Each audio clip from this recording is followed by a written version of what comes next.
Imagine standing on the shore of your homeland, watching black sails blot out the horizon.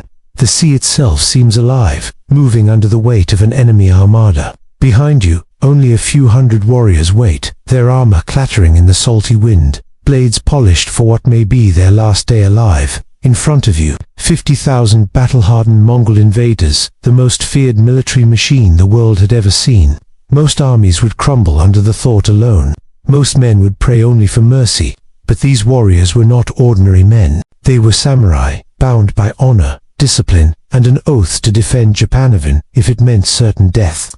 This is the story of how 200 samurai faced an invasion that should have been unstoppable, how their courage turned the tide against the greatest conquerors in history, and how a storm remembered as divine wind changed the destiny of a nation forever.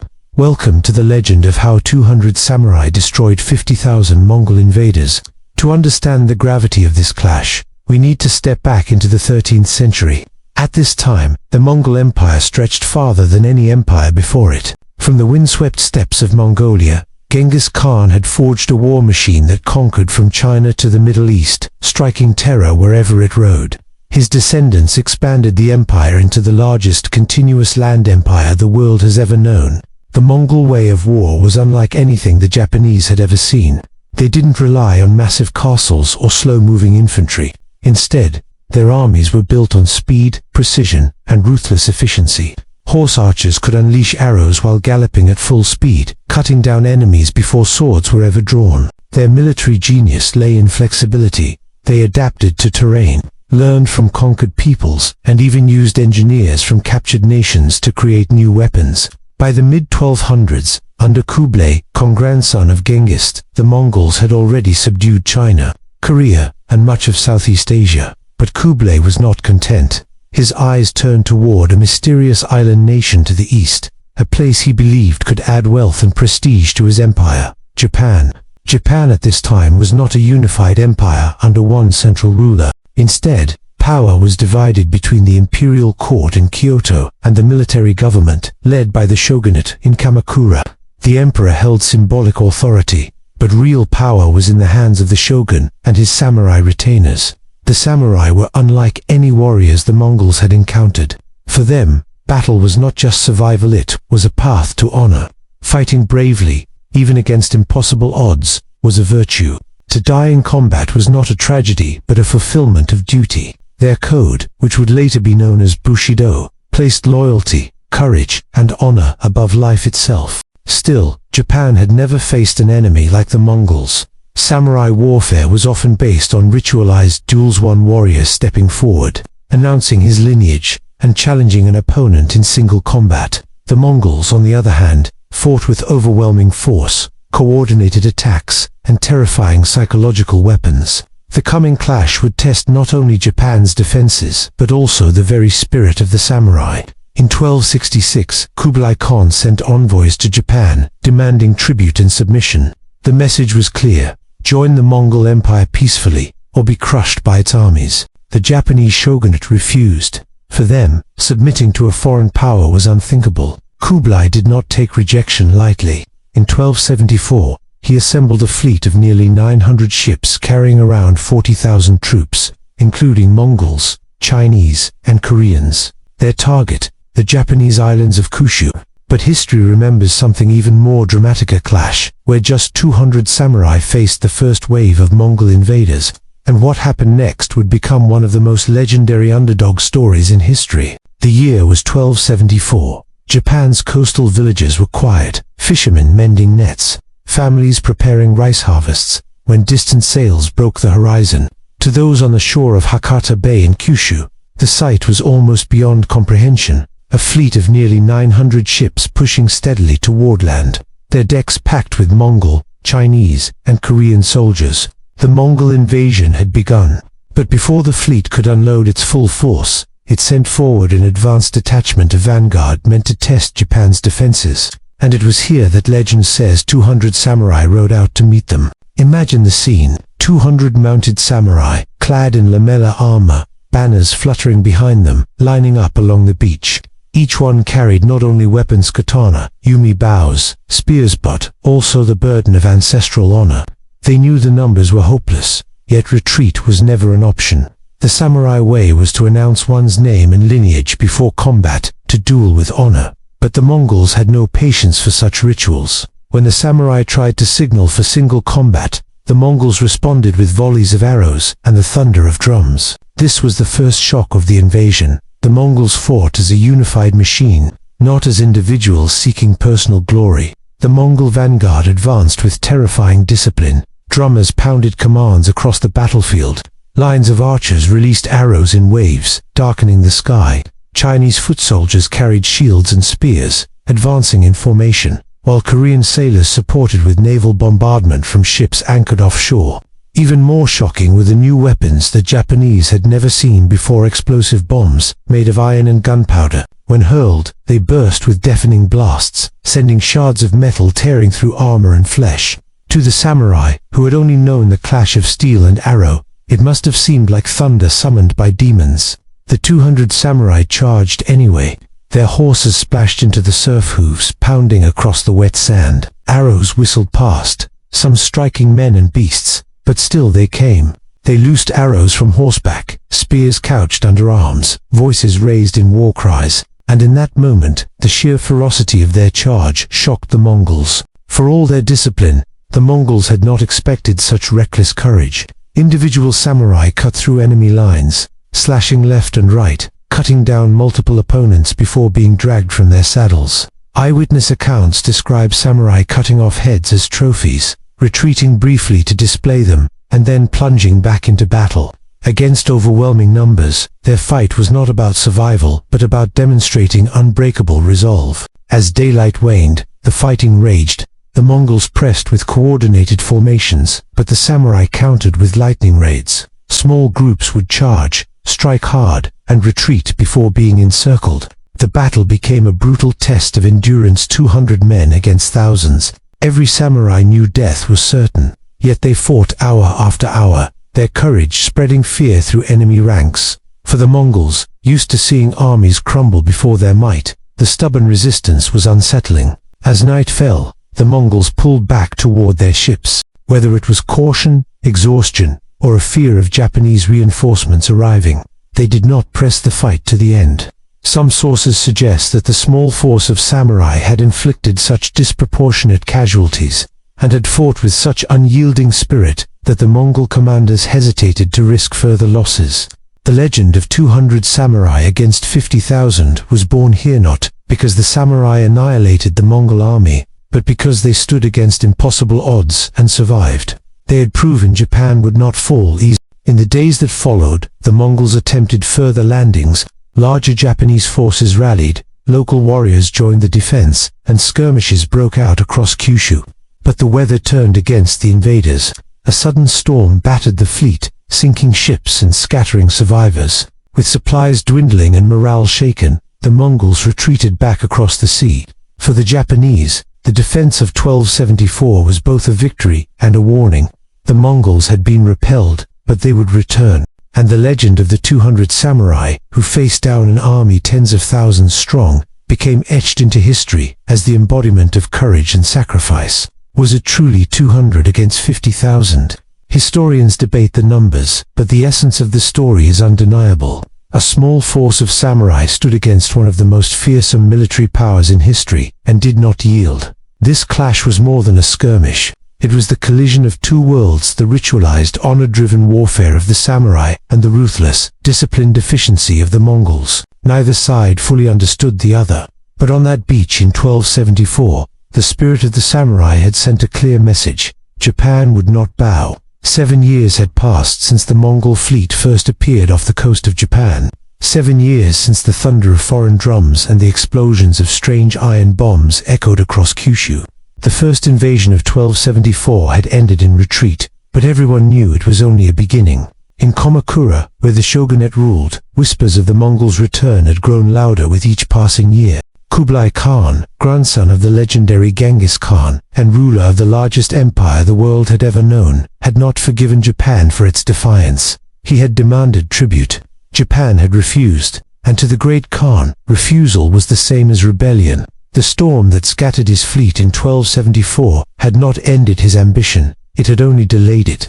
By 1281, Kublai's empire was unmatched in wealth and size. He controlled China, Korea, Mongolia, and vast stretches of Central Asia. From the deserts of Persia to the rice fields of Vietnam, his word was law. But Japan, an island chained to the east, remained outside his grasp.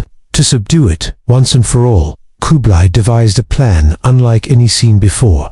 He would not send a probing force, as he had in 1274. This time, he would unleash the full might of his empire. The Eastern Fleet, departing from Korea, carrying about 40,000 men, Mongol, Chinese, and Korean soldiers. The Southern Fleet, departing from southern China, carrying a much larger force, close to 100,000 men. Together, these fleets numbered roughly 140,000 soldiers, supported by around 4,500 ships, a navy larger than any the world would see again until modern times. It was, by every measure, the largest seaborne invasion in history. But the Japanese had not been idle. The Kamakura shogunate, led by the HJ clan, knew the Mongols would return. They had studied the invasion of 1274 carefully. The biggest weakness had been Japan's open beaches. In 1274, Mongol troops had disembarked with ease, forcing samurai to charge across flat sand, where they were vulnerable to arrows and bombs. This time, things would be different. Along Hakata Bay, the likely landing point, the Japanese built a massive stone wall 2 meters tall, stretching nearly 20 kilometers along the shoreline. Behind it, archers, spearmen, and swordsmen prepared to defend. Watchtowers were erected, supplies were stockpiled. Samurai drilled in new tactics, learning to fight not only in duels but in coordinated groups. The shogunate also created a system of mobilization. When word of invasion came, regional warriors were expected to ride to Kyushu immediately. Japan had turned itself into a fortress. In early summer 1281, the first wave of the invasion appeared. The Eastern Fleet from Korea, carrying 40,000 men. Their sails filled Hakata Bay, black against the horizon. But when they approached, they found something unexpected.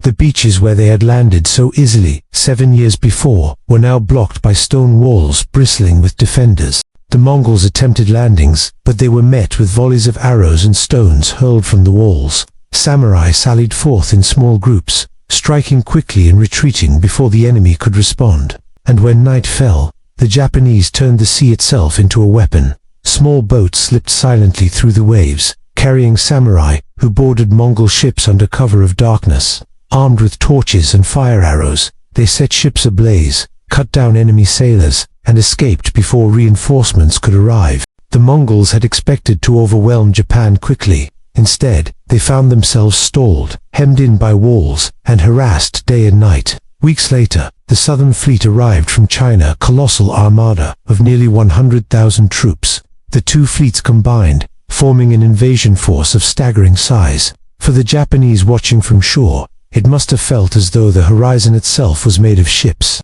The Mongols tried again to overwhelm Hakata Bay, but still, the defenses held. The stone wall forced attackers into narrow landing zones where the samurai could concentrate their defense. Once again, Japanese night raids kept pressure on the fleet. The Mongols grew frustrated. They had the numbers, they had the ships, but every attempt to land came at a terrible cost. Days stretched into weeks, supplies dwindled, disease began to spread in the crowded, humid holds of the ships. Then came the storm. In August of 1281, the skies darkened over Kyushu.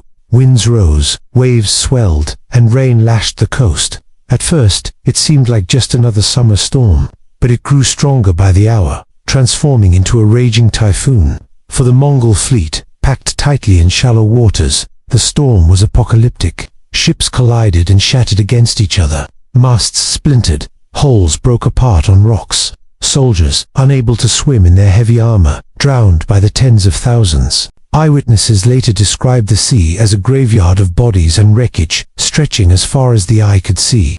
Of the 4,500 ships that had set out, thousands were lost. Some estimates claim up to 70,000 men perished in the storm. The survivors who washed ashore were cut down by samurai patrols. Few ever made it back across the sea. The invasion was annihilated. Kublai Khan's grand plan, the largest naval assault in human history, had ended in disaster. For the Japanese, the storm was more than weather. It was divine intervention. They called it kamikaze, the divine wind. To them, the gods had sent the storm to protect their sacred islands. This belief became a cornerstone of Japanese identity, that their nation was shielded by heavenly forces. The legend of the divine wind would echo through history, resurfacing centuries later in World War II, when Japanese pilots invoked the word kamikaze as they launched suicide missions in defense of their homeland. But victory was not without cost. The shogunate had mobilized thousands of warriors and spent enormous resources on coastal defenses. When peace returned, many samurai expected rewards: land, wealth, or political favor. Yet because the Mongols had not occupied any territory, there was little to give. The government strained under the financial burden. Discontent simmered among warriors who felt their sacrifices had gone unpaid. In the long run, this would weaken the Kamakura shogunate. Still, in the immediate moment, Japan had survived. Against overwhelming odds, they had repelled the most powerful empire in the world, twice. The second Mongol invasion was more than a battle. It was a turning point in world history. Had Kublai succeeded, Japan might have been absorbed into the Mongol Empire, its culture and history forever altered. Instead, through courage, preparation, and the fury of nature, Japan remained free. For the Mongols, it was a humiliation. For the samurai, it was a defining triumph. And for Japan, it was proof that the divine wind truly watched over them. When the waves finally calmed and the wreckage of the Mongol fleets washed onto Kyushu's shores, Japan stood in stunned silence. The greatest empire the world had ever known had thrown everything it had at the island nation twice, and both times, Japan had survived. For the common people, there was a sense of awe. For the samurai, there was pride. And for the leaders of the Kamakura shogunate, there was relief. But beneath the surface of victory, new challenges began to emerge. The beaches of Hakata Bay became graveyards of ships and soldiers. Survivors from the Mongol fleet, those unlucky enough to reach land, were cut down swiftly. To the samurai, mercy was not part of the equation. This was not simply war. It was defense of their sacred homeland. The Mongol threat had ended. Kublai Khan, humiliated, would never again send an army across the sea to Japan. His empire remained vast, but its aura of invincibility had been cracked. For Japan, the psychological impact was enormous. Against impossible odds, they had repelled the most feared army on earth. But survival came at a cost. Samurai warfare was not just about fighting, it was also about reward. Traditionally, warriors who served their lords in battle were compensated with land, wealth, or titles. But in the case of the Mongol invasions, there was no conquered territory to divide, no new lands to grant. The shogunate struggled to reward the thousands of warriors who had defended the coasts. Many samurai returned home with nothing but scars. Resentment grew. Why should they fight, bleed, and risk death if their service was not honored? This financial and political strain would, in time, weaken the Kamakura shogunate itself. Though victorious against the Mongols, the seeds of internal decline had been sown. The most enduring legacy of the invasions was the belief in the kamikaze, the divine wind. The Japanese saw the typhoons of 1274 and 1281 not as chance weather events, but as proof that their islands were under heavenly protection. This belief became woven into the fabric of Japanese identity. For centuries, it reinforced the idea that Japan was a land set apart, guarded by the gods, destined to remain unconquered. Centuries later, during World War II, this same idea would resurface. Japanese pilots, tasked with defending their homeland from modern invaders, called themselves kamikaze, in honor of the divine wind that had once saved their ancestors. The symbolism was powerful: sacrifice for the nation, courage in the face of overwhelming odds, and faith that destiny favored Japan. The invasions also transformed the image of the samurai. Before the Mongols, the samurai were a warrior class serving regional lords, often fighting one another in rivalries and local disputes. After the invasions, they became something greater: defenders of the entire nation. The tale of 200 samurai charging into 50,000 invaders became a legend. Whether the numbers were exact or exaggerated mattered little. The story captured the essence of samurai spirit: fearless, loyal, and unyielding. This mythos strengthened the samurai's role in Japanese society. Over time, their ideals of loyalty, courage, and honor would crystallize into what became known as Bushido, the way of the warrior. The failure of the Mongol invasions had ripple effects beyond Japan. Kublai Khan had expended vast resources, building fleets and conscripting soldiers from across his empire. The loss weakened his grip on both Korea and southern China, where resentment simmered over the forced labor and heavy taxation required to fund the invasions. Historians often note, had Japan fallen, the Mongol Empire might have used it as a staging ground for further expansion into the Pacific. Korea, Okinawa, even Southeast Asia might have faced different destinies. Instead, the Mongol tide receded, its momentum broken on the shores of Kyushu. For Japan, the victory was more than military. It was existential. The Mongols had conquered everything in their path: armies, kingdoms, empires, and yet, a small island nation, defended by a warrior class of just tens of thousands, had stood firm. This gave Japan a new confidence, a belief in its own resilience. The islands were not just a place on a map, they were a sacred homeland, protected by gods, defended by warriors, and unassailable to outsiders. This belief would shape Japan's worldview for centuries, cautious of foreign influence, wary of outsiders, and convinced of its unique destiny. Yet even as Japan celebrated, cracks appeared in the political order. The Kamakura shogunate had held power for decades, balancing the demands of samurai lords across the country. But the costs of the invasions had drained its treasury. Samurai who expected land grants grew restless when none came. In time, this discontent would erode the shogunate's power. Internal struggles, corruption, and the inability to satisfy warrior demands paved the way for new political upheavals. Victory against the Mongols had preserved Japan's independence, but it had also accelerated the eventual fall of the Kamakura regime. History often blurs into legend, and legend into myth. Did exactly 200 samurai face 50,000 Mongols? Were the storms truly divine, or just chance typhoons at the right moment? The truth lies somewhere between history and story. But what matters is what the Japanese believed, and what the world remembers. A tiny force of warriors, armed with courage and conviction, stood against an empire that claimed the world, and they prevailed. It is a story of courage against fear, faith against power, and the unshakable will of a people, determined never to bow. The Mongol invasions of Japan are remembered not only as military encounters, but as defining moments in history. Twice, the largest empire the world had ever known sent fleets across the sea. Twice, the warriors of Japan stood firm, and twice, nature itself seemed to join the battle, sweeping the invaders from the shores. This was not just war, it was survival. It was identity. It was destiny. The tale of 200 samurai against 50,000 Mongols is more than a statistic, it is a symbol. It reminds us that numbers alone do not decide the outcome of a struggle. Courage, preparation, and belief can shift the balance of history. The samurai fought not for conquest or wealth, but for their homeland, their honor, and their ancestors. In the clash of steel and the roar of waves, they proved that even the mightiest empire could be stopped. Centuries have passed, yet the story still resonates. The concept of the kamikaze, the divine wind, became a cornerstone of Japanese identity. The image of the samurai, unyielding before impossible odds, became the heart of Bushido, the way of the warrior. Across the world, the Mongol invasions are remembered as one of the few times the empire was turned back. And for Japan, they remain proof that the nation was forged, not just by swords, but by storms and spirit.